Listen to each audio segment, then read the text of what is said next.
Hello everyone, welcome to Knowledge Plus. इस video में हम आज क्लास 8 ज्योग्राफी एनसीईआरटी चैप्टर 6 को पढ़ने जा रहे हैं, यानी लास्ट चैप्टर को पढ़ने जा रहे हैं। तो आइए शुरू करते हैं आज का वीडियो। आज के हमारा टॉपिक है ह्यूमन रिसोर्सेज के बारे में, यानी आज हम लोग ह्यूमन रिसोर्सेज के बारे में पढ़ने जा रहे हैं।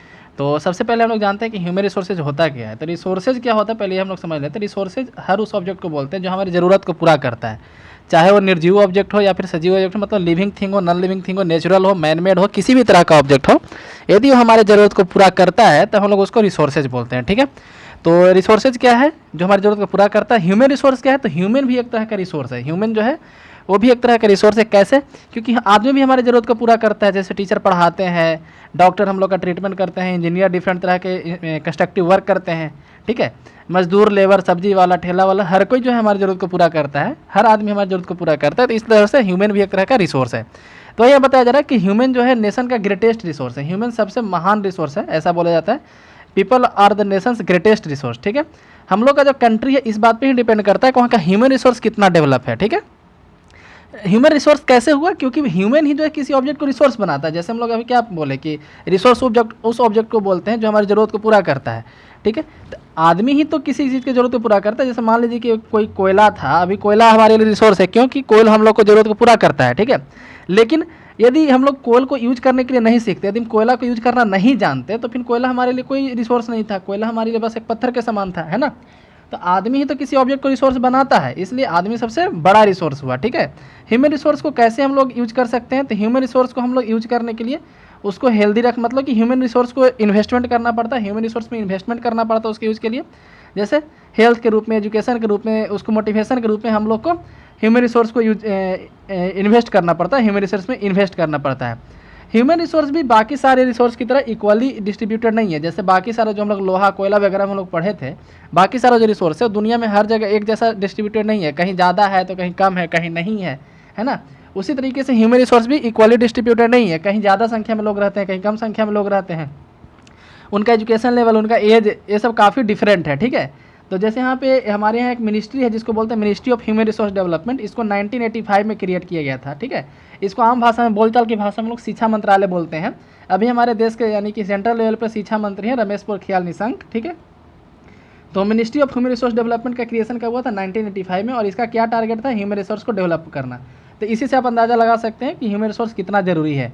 उसी तरीके से प्रधानमंत्री कौशल विकास योजना स्टार्ट किया गया था 2015 में, जिसका टारगेट क्या था कि 2020 तक 1 करोड़ लोगों को ट्रेनिंग देना, स्किल जॉब, मतलब स्किल जॉब के लिए ट्रेनिंग देना। ठीक है, तो इस तरीके का उसका एम था। तो यह है प्रधानमंत्री कौशल विकास योजना के बारे में। आइए हम लोग देखते हैं और भी इसके आगे। डिस्ट्रीब्यूशन ऑफ पॉपुलेशन, पॉपुलेशन का डिस्ट्रीब्यूशन किस तरीके से, जैसे हम लोग पढ़े थे डिस्ट्रीब्यूशन ऑफ मिनरल, मिनरल को किस तरीके से डिस्ट्रीब्यूट किया गया है ना। कहाँ ज़्यादा मात्रा में लोहा पाया जाता है, कहाँ कोयला ज़्यादा पाया जाता है, कहाँ सोना ज़्यादा पाया जाता है। उसी तरीके से हम लोग देखते हैं। जैसे आप यहाँ पे देख सकते हैं एक फ्लोचार्ट टाइप का दिया हुआ है ना, एक रफ डायग्राम है। तो इसमें जो ग्रीन कलर में आपको दिख रहा है, ग्रीन कलर जो है वो लिव इन ओशियनिया, यानी कि यदि पूरे कंट्री को इस तरह, पूरे विश्व में जितने आदमी हैं उसको इस तरीके से खड़ा जाए तो इतने सारे लोग में एक आदमी ओशियनिया, ओशियनिया ऑस्ट्रेलिया और न्यूजीलैंड वाले रीजन को बोलते हैं। ऑस्ट्रेलिया, न्यूजीलैंड और उस वहाँ पे जो छोटे मोटे जो आइलैंड है उनको मिला करके बनाया जाता है, ओशियनिया बोला जाता है। ठीक है, तो एक आदमी इतना, जो नॉर्थ अमेरिका में रहते हैं उसका पॉपुलेशन इतना है। सेंट्रल और साउथ अमेरिका में रहने वाला का जो ब्लू कलर में दिख रहा है, लाइट ब्लू, ये जो डार्क ब्लू दिख रहा है वो रहा है अफ्रीका का है। ये जो ऑरेंज कलर में दिख रहा है ये यूरोप का है। और सबसे ज़्यादा जो पॉपुलेशन है एशिया का है। तो इस तरीके से देख सकते हैं सबसे ज़्यादा पॉपुलेशन एशिया का है ना। उससे कुछ कम जो है अफ्रीका का है, उससे कुछ कम यूरोप का है, उससे कुछ कम जो है नॉर्थ अमेरिका में है। ठीक है, और सबसे कम ओशियनिया में, यानी कि ह्यूमन पॉपुलेशन भी हर तरह पे डिस्ट्रीब्यूटेड नहीं है। जैसे यहाँ 100 लोग में 1 लोग ओशियनिया में यहाँ पे देख सकते हैं। ठीक है, तो इस तरह से जो है पॉपुलेशन यहाँ पे बताया गया है कि more than 90% of the world population live in 30% of the land surface. दुनिया का 90% से ज़्यादा पॉपुलेशन जो है मात्र 30% लैंड सरफेस में रहता है। ठीक है, तो इस तरीके से देख सकते हैं हाईली अनइवन है, मतलब पॉपुलेशन जो है, पॉपुलेशन का डिस्ट्रीब्यूशन बहुत ज़्यादा अनइवन है, एक समान नहीं है। The distribution of population in the world is extremely uneven. Some areas are very crowded, कुछ एरिया बहुत ज़्यादा क्राउडेड है, कुछ कभी कम पॉपुलेटेड है। ठीक है, क्राउडेड एरिया कौन कौन है? The crowded area south and south east Asia, south और साउथ ईस्ट एशिया ज़्यादा क्राउडेड है। Europe, north eastern and north America. Very few people living latitude areas, जो लैटिट्यूड एरियाज हैं, हाई लैटिट्यूड वाले जो एरिया हैं, ज़्यादा ऊंचाई वाले जो एरिया हैं। ठीक है, लैटिट्यूड किसको बोलते हैं? तो इस तरीके जो लाइन होता है ना, इक्वेटर से ऊपर, तो हाई लैटिट्यूड मतलब कि ज़्यादा नंबर जो लैटिट्यूड का है, जैसे 60 डिग्री लैटिट्यूड, 70 डिग्री लैटिट्यूड, तो उसको हाई लैटिट्यूड बोलते हैं। उधर जो है या फिर ट्रॉपिकल डेजर्ट में, हाई माउंटेन, ये सब एरिया में जो है ज़्यादा लोग नहीं रहते हैं। Many more people live north of the equator, equator के देखा जाए, इक्वेटर को डिमार्केट करके तो इक्वेटर के ऊपर ज़्यादा लोग रहते हैं, इक्वेटर के नीचे कम लोग रहते हैं, ठीक है। Almost 3/4 of the world population live in 2 continent, Asia और अफ्रीका को मिला दिया जाए तो लगभग 75% लोग रहते हैं, एशिया और अफ्रीका मिला करके लगभग 75% लोग रहते हैं। 60% of the world population stay in 10 countries, दुनिया का 60% पॉपुलेशन जो है मात्र 10 देश में रहता है। यहाँ पे आप देख सकते हैं, जैसे यहाँ पे देख सकते हैं सबसे ज़्यादा पॉपुलेशन चाइना का है, उसके बाद इंडिया का है, 3rd नंबर पे यूएसए आता है, 4th पे इंडोनेशिया, 5th पे ब्राज़ील आता है, 6th पे पाकिस्तान आता है, ठीक है, और 7th पे बांग्लादेश आता है। यदि यूनाइटेड इंडिया की बात किया जाए, पाकिस्तान, बांग्लादेश और इंडिया की बात किया जाए तो दुनिया का सबसे बड़ा पॉपुलेशन के हिसाब से देश हो जाएगा हमारा कंट्री जो है, ठीक है।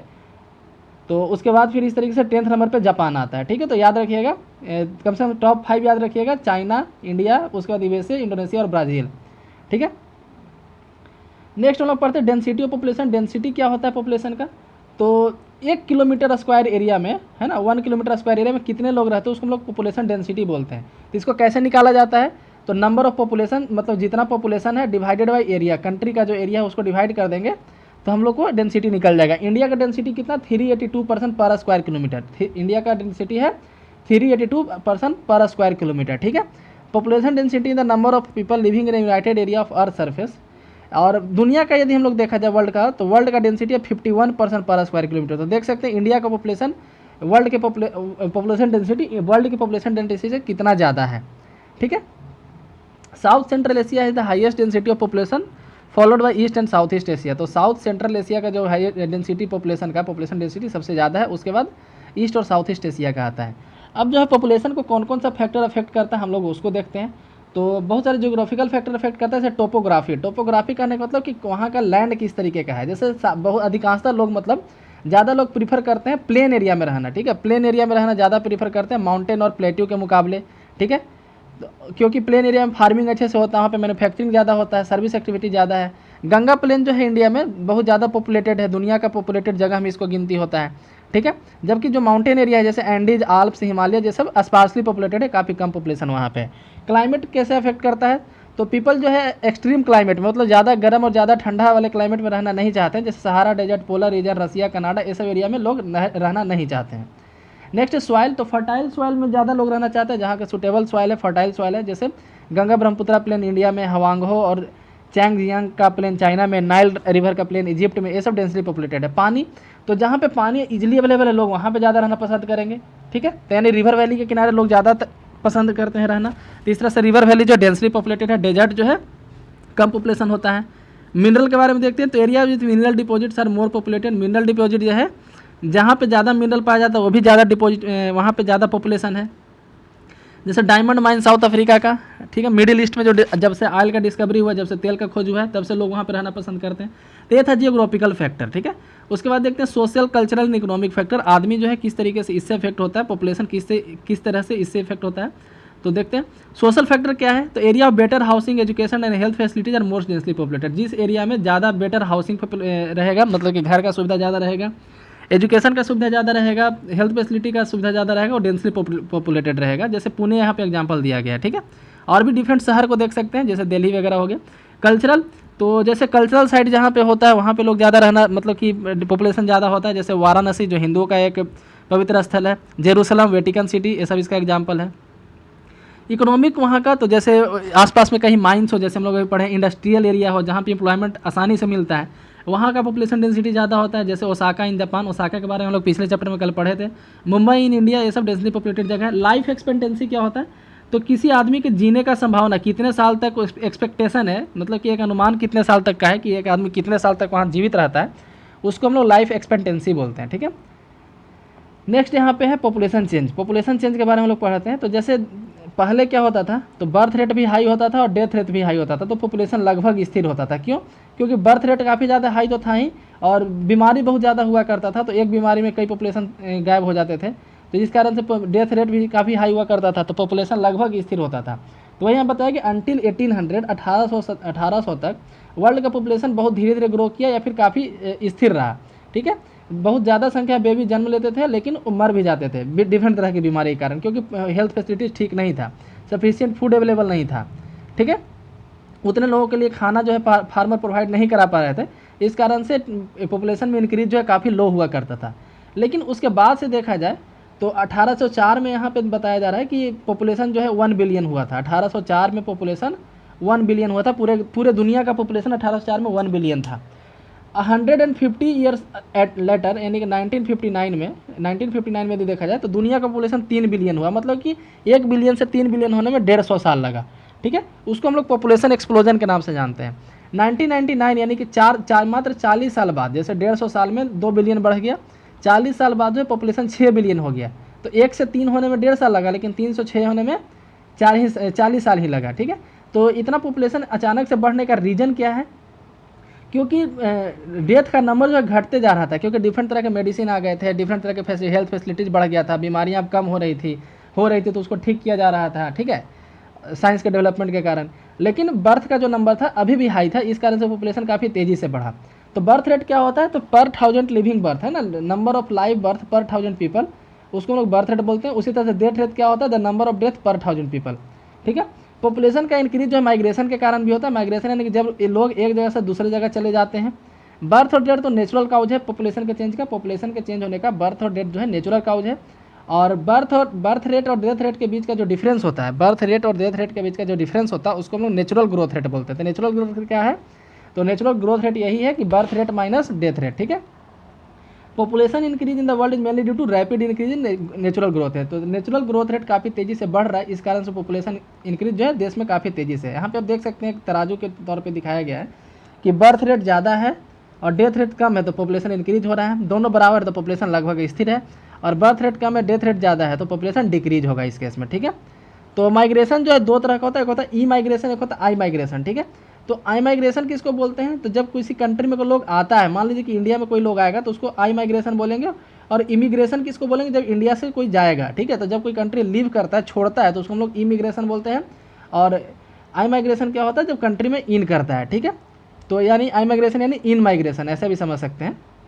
ठीक है, तो ई माइग्रेशन कहाँ होता है? कंट्री में कब को लोग आता है? जब वहाँ पे डेवलपमेंट फैसिलिटी ज़्यादा होता है। डेवलप्ड कंट्री में ई माइग्रेशन होता है, और नॉन डेवलप्ड कंट्री या फिर डेवलपिंग कंट्री से लिविंग वाला यानी ई माइग्रेशन होता है, इससे आई माइग्रेशन होता है। डेवलप्ड कंट्री में आई माइग्रेशन होता है और अनडेवलप्ड कंट्री में ई माइग्रेशन होता है। ठीक है,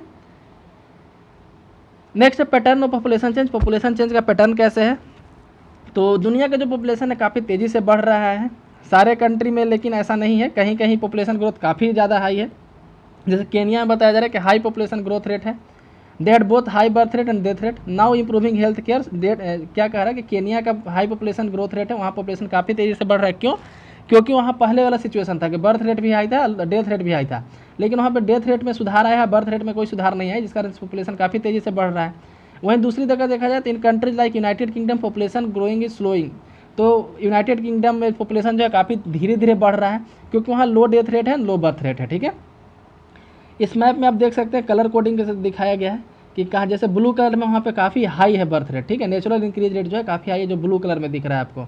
उसके बाद फिर मतलब ये वेरी हाई वाला है, उसका जो ऑरेंज कलर में दिख रहा है, यहाँ हो गया, यहाँ हो गया, पाकिस्तान अफगानिस्तान हो गया, ये सब हाई वाले रीजन में आता है। इंडिया मॉडरेट वाले रीजन में आता है। ठीक है, अब हम लोग पॉपुलेशन कंपोजिशन के बारे में देखते हैं। तो जैसे यहाँ पे हम पॉपुलेशन कंपोजिशन क्या होता है, तो जैसे यहाँ पे देख सकते हैं कि एग्जांपल दिया गया है कि बांग्लादेश और जापान का पॉपुलेशन लगभग सेम है ना, काफ़ी ज़्यादा डिफरेंस नहीं है, मतलब दोनों डेंसली पॉपुलेटेड है। बांग्लादेश और जापान दोनों डेंसली पॉपुलेटेड है, लेकिन जापान जो है इकोनॉमिकली काफ़ी आगे है बांग्लादेश। ऐसा क्यों है? तो क्योंकि वहाँ का पॉपुलेशन जो है काफ़ी डेवलप्ड है, वो जो है अपने ह्यूमन रिसोर्स पे काफ़ी ज़्यादा खर्च किया है। जापान जो है अपने ह्यूमन रिसोर्स पे काफ़ी ज़्यादा खर्च करता है, हेल्थ के फॉर्म में, एजुकेशन के फॉर्म में, लेकिन बांग्लादेश में ऐसा नहीं है। ठीक है, तो यहाँ पे समझ सकते हैं कि लोग किस तरह का रोल प्ले करते हैं अपने कंट्री में, जैसे कौन क्या कैसा काम करता है। यहाँ पे दिखाया जा रहा है कि people very greatly in their age. People जो है वेरी करते हैं कंट्री से दूसरे कंट्री में अपने एज के हिसाब से, sex, literacy level, health condition, occupation, income level, ये सब के आधार पे। It is essential to understand this characteristics of the people. तो पीपल के कैरेक्टरिस्टिक्स को पहचानना काफ़ी ज़रूरी है। वहाँ का पीपल कंपोजिशन जो है, वहाँ का जो पॉपुलेशन कंपोजिशन है, कौन सा काम करता है, इस पर भी डिपेंड करता है कि कंट्री का डेवलपमेंट कितना होगा। ठीक है, कितने मेल हैं, कितने फीमेल हैं, कितने किस ग्रुप के आदमी हैं, ठीक है, कितने एजुकेटेड हैं, ये सब बात पे डिपेंड करता है। कौन से ऑक्यूपेशन में एम्प्लॉयड है, हाउ एजुकेटेड दे आर, ठीक है, उनका इनकम लेवल क्या है, उनका हेल्थ कंडीशन क्या है, इन सभी बातों पर कंट्री का पॉपुलेशन डिपेंड करता है। ठीक है। पॉपुलेशन को बढ़ने के लिए हम लोग को क्या, पॉपुलेशन को पढ़ने के लिए एक इनोवेटिव वे है, उसको हम लोग एज पिरामिड बोलते हैं या पॉपुलेशन पिरामिड बोलते हैं। तो पॉपुलेशन पिरामिड क्या है, तो इसमें इस तरीके से दिखाया जाता है, देख सकते हैं आप यहाँ, एक मिनट, हाँ। तो इसमें क्या है, सबसे नीचे दिखाया गया 0 से 4, 5 से 9, इधर एज ग्रुप है, ठीक है, और इधर परसेंटेज है, और जो इधर जो वाला जो है ऑरेंज कलर में फीमेल है, और इधर मेल का पॉपुलेशन दिखाया गया है। तो जैसे 0 से 4 एज ग्रुप में देखा जाए तो मेल का पॉपुलेशन कितना है, लगभग 9% है, और इधर भी 9% है। यदि 5 से 9 में देखा जाए तो मेन का पॉपुलेशन लगभग 7 है, इधर भी लगभग 7 है। तो इसको हम लोग पॉपुलेशन पिरामिड बोलते हैं, इस तरीके से इसमें दिखाया जाता है, ठीक है। तो पॉपुलेशन पिरामिड से क्या क्या हमको पता चलता है, तो इससे हम लोग ये पता कर सकते हैं कितने मेल हैं, कितने फीमेल हैं, किस एज ग्रुप के हैं, ठीक है, हम लोग इससे इन्वेस्टिगेट कर सकते हैं। आगे हम लोग देखते हैं पॉपुलेशन पिरामिड को क्या क्या उसमें है। जैसे यहाँ पे देखिए, इसको देखिए, इस पॉपुलेशन पिरामिड में यहाँ पे आप देख सकते हैं, तो इसमें जो बेस है काफ़ी चौड़ा है। हाँ, जो पॉपुलेशन पिरामिड का जो बेस है, इस पिरामिड का जो बेस है काफ़ी ब्रॉड है, लेकिन ऊपर जाते पतला हो जाता है। क्यों?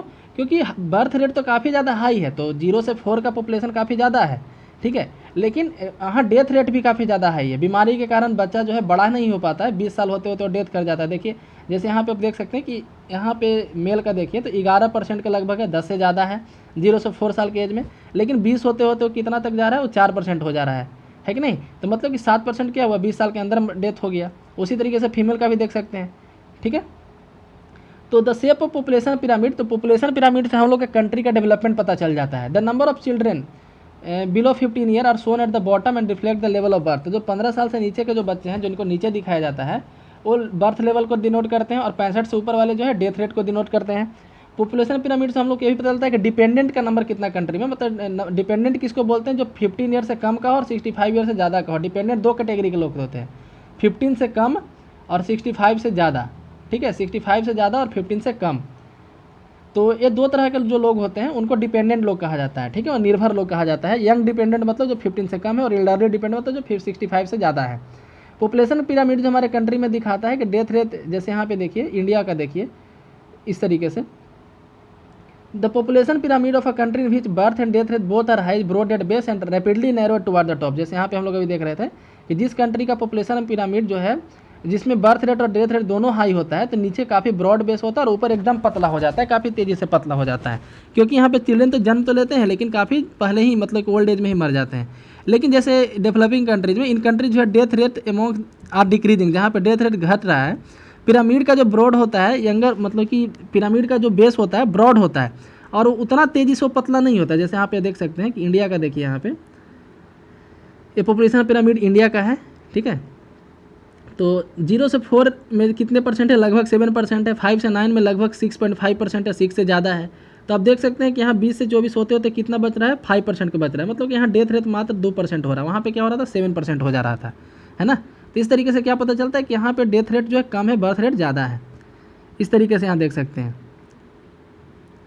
सच population contain relatively large number of young people. इसमें क्या होता है कि यंग पीपल का नंबर ज़्यादा होता है और ओल्ड पीपल का नंबर कम होता है। यंग पीपल जो लेबर फोर्स का वर्क करते हैं, मतलब कि लेबर फोर्स कहने का मतलब है कि मेहनत करने वाले लोग होते हैं, कमाने वाले लोग होते हैं, ठीक है।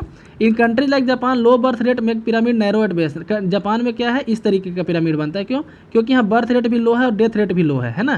तो इस तरीके से आप देख सकते हैं, ये पिरामिड है जापान का, ठीक है।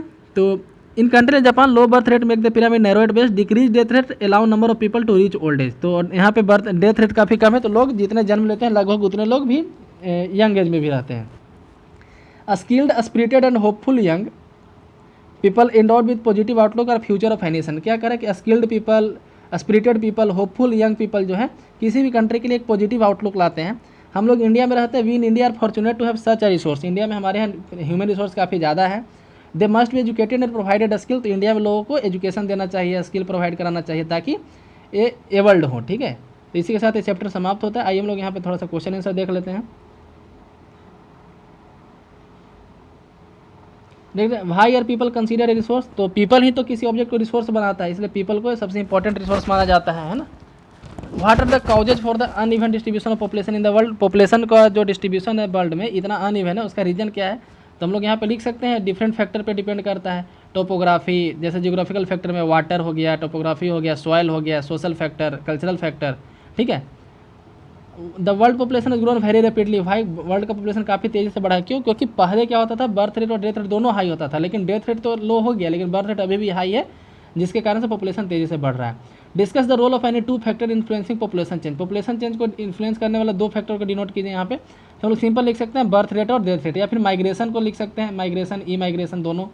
What is meant by population composition? Population composition किसको बोलते हैं? तो कितने, इसमें मतलब इसमें ये बताया जाता है कि कितने मेल हैं, कितने फीमेल हैं, कितने एज ग्रुप के हैं, है ना, ये सब इसमें बताया जाता है। What are population pyramid? Population pyramid क्या है? तो पॉपुलेशन को एक रिप्रेजेंट करने का एक तरीका है पॉपुलेशन पिरामिड। इसमें क्या क्या पता चलता है? तो एज ग्रुप पता चलता है, एजुकेशन पता चलता है, डेथ रेट, बर्थ रेट, सब कुछ पता चलता है इसमें से। ये टिक द करेक्ट ऑप्शन है। तो आप इसको क्या होमवर्क में आप बनाइए, ठीक है, कमेंट सेक्शन में इसको कमेंट कीजिए। इसी के साथ 8 क्लास का ज्योग्राफी यहाँ पे समाप्त होता है। वीडियो यदि पसंद आए तो लाइक करें, चैनल को सब्सक्राइब करें। धन्यवाद।